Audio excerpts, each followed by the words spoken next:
Today I would want us to have a look at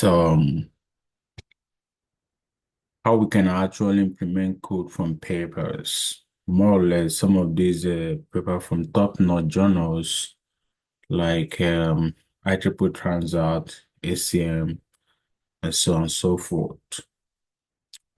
Well, to me, I honestly realized that the implementation of papers most of the times is more or less a challenge to us. And then within our domain is absolutely a very big challenge, so to say, just because we are not all that being exposed to most of those things just because of the nature of institutions we have anywhere. But I deem it very much imperative that we can actually, change the narrative of things by, you know, engaging in having a good understanding about papers and how best we can actually implement those, more especially those of us in engineering and then computer science. That's even, part of why some of these guys from the Western world and then Asian world are just really performing better in that area just because of their orientation and how they are being groomed in their respective institutions anywhere. But I believe that that is something on our own that we can actually do at any time that we, decide to do things differently, approach things differently in a more conventional way, so to say. So to start with, um, we are to discuss about a paper on attack in connected and autonomous vehicles. So the attack scenario has to do with a data set that attack is being injected into it, so to say, because conventionally, for the meantime, we don't really have much of attacks in connected and autonomous vehicles in real time, but we can actually just incorporate that by doing some possible simulations in the lab and then injecting some anomalies that we see that is quite very much obtainable in real time, like bias, drifting, constant anomaly, and then instant at the same time. So let's just have a look at this paper here. So this paper here is just what I just published in IEEE Transat, so to say, on connected on autonomous vehicles. These are sort of I don't know results of 2020 or thereabout, yeah, as of March 2020. So when you come over here in this very picture, this is just where they did the attack modeling. That's where I'm just heading to. So basically, this is just the attack modeling. So what the pseudocode is just telling us, we have different parameters that we can actually use as a benchmark to, check the performance of models when they are being varied, in connected autonomous vehicle, anomaly situations. So in this case, we have what we call the anomaly rate that is more or less a kind of a threshold that really dictates within a given space, if at all, anomalies in the system. So, and then we have, which is more or less the anomaly, right? And then we have the number of sensors. So in the paper here, the paper actually considered three features. First of all, they talk about the acceleration, the GPS, and then in-vehicle, velocity. So these are the three features they really consider within the context of connected and automated vehicles. So which are being denoted as N here as the number of sensors in the system. So now we now run an epoch. from T to, the maximum iteration. So having done this for loop, we then now, have a kind of uniform distribution. If it's, less than or equal to the alpha, then you have another variable that is more or less a uniform distribution. And then the primary essence of this very variable zeta is just to assign an attack on a given sensor. So basically we have three sensors. That's the in-vehicular speed, the acceleration, and at the same time the GPS. So the power function of this zeta is just to within this you know uh, inner loop, we then now have this condition that if zeta is equal to or greater than I minus 1 over n, that's the number of sensors, and then zeta is less than or less than 1 over n, then we actually do some possible updates. From basic programming language, we have this into, you add a value to a given value, so to say. So that is just what is just taking place here. And then and if this condition is being met and end of, and then S, we then now, it does not attack in the system, we then now do this. So that is just what this code is just talking about. Then the meat of the process is just how do we really look at this pseudocode and then do some possible implementation, because this is more or less where we really have a kind of little challenge most of the times when we see papers. You just like that ability to do some possible implementations of it. So that's just even part of why I'm just making this video, to see how best we get ourselves exposed to most of these things. So, coming to the code that I just did on that. So basically, these are just the basic, Python libraries. And then you read in the data to the system. You check like my own. I'm just, reading the data from Google Colab, and no, from my Google Drive. And then you establish a frame for better presentation of your distant data. And at the same time, you take the maximum row to be, exposed to be this, and then maximum colors to be this. And then we actually take a sample of from 0 to, this amount, that's the 30,000. And then we'll have a number random seed for possible reproducibility, so that at any time you run this stuff, you still get the same answer. So that's just the primary sense of this.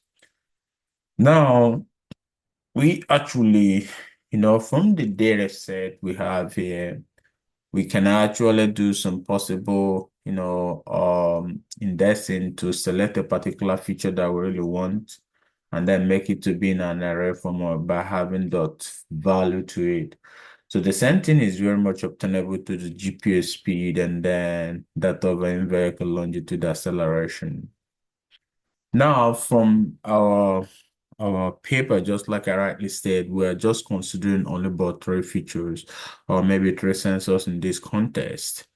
And then we have the magnitude of our Dicing anomaly, which has to do with the Dicing the uniform distribution in this case. And then we have the random precision that will now round up our values to. And then for this, more or less, the anomaly, with respect to instant anomaly, we have a scaling factor from the table that we're being given here. So in this case, these are some of the scaling factors that we just have to consider while doing that of anomaly with respect to instant anomaly. So it's just a scaling factor to scale the quantity of anomaly in the system. So the very first one is 25, 100, 500, 1,000, and then 10,000. It's more or less a scaling factor in this context. So having done that, so this is where we have it. And then the alpha, in this case, is just a 0.1, more or less 1%. And then, no, that's, I think 10% in this case. So having done that, we are to generate the uniform distribution. So just like we have in this paper here, we have from the pseudocode, we have our uniform distribution to be this. So for you to implement that in Python, which is a little bit easy, so we have the this in the magnitude range, which we've already given here, and then the scale of it, which is more or less 10,000. So having done that, we just run this in a uniform distribution form in Python, which really gives us NP using the NumPy, and then run a uniform distribution, and then you have a roundup precision, the number of this rounding up values that you have having had an output. So that is just what this just talking about here. And then you return a scale, that is scale times the uniform random normal distribution. So because like here now we're dealing with instant anomaly in this case. So when it comes to this paper and then check for normal, you find out that this is just a normal distribution for this, and then this is the scaling factor, which is 10,000. That's what we're just doing there. So now being 10,000. And then, so that is just what is just going on here. For the very first value, let's assume we have something like 10,000 times the normal distribution, so to say. So this will actually help us to generate an attack that follows a normal distribution in the sensor environment. So now, having stated that, that's basically when it comes to, attack injection, basically we have what we call the threshold-based, attack injection, and then interval-based. So the primary sense of this interval base is that it follows more or less a natural means of attack detection instead of having a predefined values that are being used in the context, which might not be just obtainable in real world. So that's just the much reason why we are just having this the follow-up, necessary follow-up in this case, so that we now deviate from having a kind of predefined values, which might not just occur because values in real time are more or less random. In that case, we can talk about maybe normal distribution, uniform distribution, Poisson, and so on and so forth, so to say. So what we are doing here, when it comes to this very value here, you find that we have these two loops. That this one just loops with respect to the iteration, the number of this, in which t is more or less the length of our data, so to say. And then we have and then we declare this uniform distribution, that if this uniform distribution is less than or equal to, then you see that that's not attacking the system. So this very zeta will now help us, like I rightly said, to assign attack the given sensor, which is more or less attack are being attacked in this case on sensor level, not on the system level. So we now run an for loop here. So like we have three sensors in this case. We have for I in 1, 2, 3 to n, and that n is equal to the number of sensors, which is 3. So we are running from 1 to 3 in this case. You now do. So in this case, you now come to this condition within this for loop, that if zeta is greater than this I minus 1 over n, and then zeta less than this, and then you now update this thing, you now inject attack in the system by adding an anomaly to the very value that doesn't have an anomaly in it, so that you now do an update in this case. So let's just have a look at our code. So here, having done the anomaly generation with this function here, we then now have the first loop that for t in the range of, so this is just the time t in the range of length of the data you know, data, and then zeta is equal to the normal distribution, uniform distribution, we did this, this is more or less the mean and then the deviation of one. So in this case, you now check the condition if zeta is less than or equal to alpha. So let's just check from this in here. We assign the value of this uniform distribution to this. But this is just what it just happened. This is more or less zeta here is less than or equal to alpha, which is still what we have here in our data, so to say, in our this encode I mean to say. So if zeta is less than or equal to alpha, so you now determine which sensor that will take place. So for I in range of number of sensors, so here we actually meant to um add a value here, add a value of +1 here. Why? Because in Python, when you're dealing with range, let's say it's a range of uh 0 to 1, or maybe range of 0 to 2, value will iterate from 0 to 1, with 1 being excluded. So, but for you to establish that idea of inclusivity in here, we just have to have a +1 here. So since we have three sensors in the system, so if we make it 4, so 3 will be inclusive in the whole thing. So that is just what is just happening here.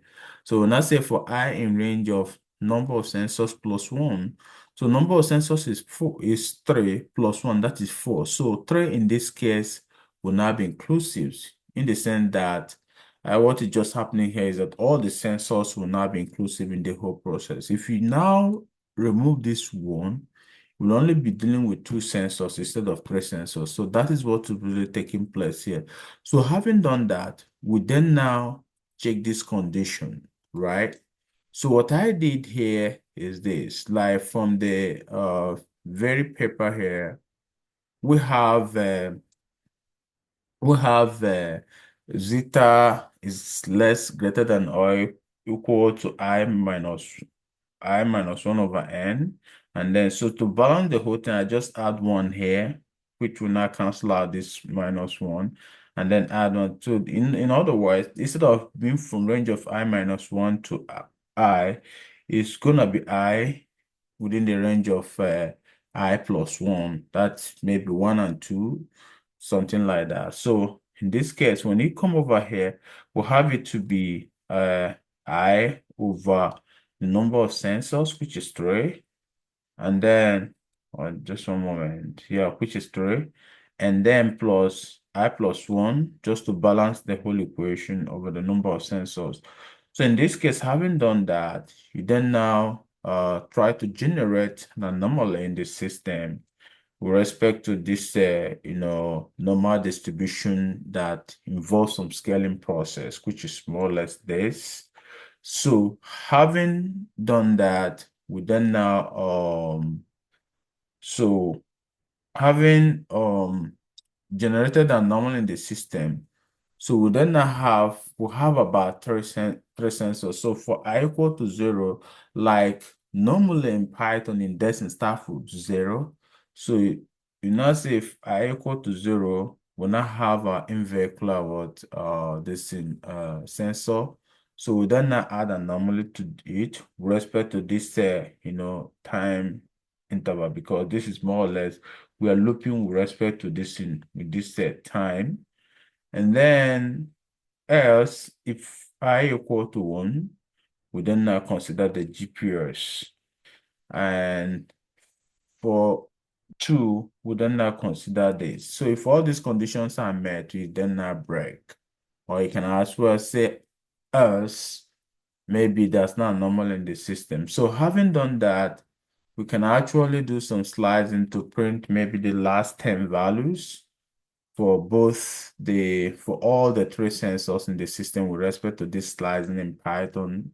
And then having done that, we are to inject the values of our sensor that have anomaly 2 the data itself that comprises about three features. That is the in-vehicular speed, the in-vehicular acceleration, the in-vehicular speed, and then GPS. So that is what is really taking place, that we now assign back this to our given data set, which is more like DF data.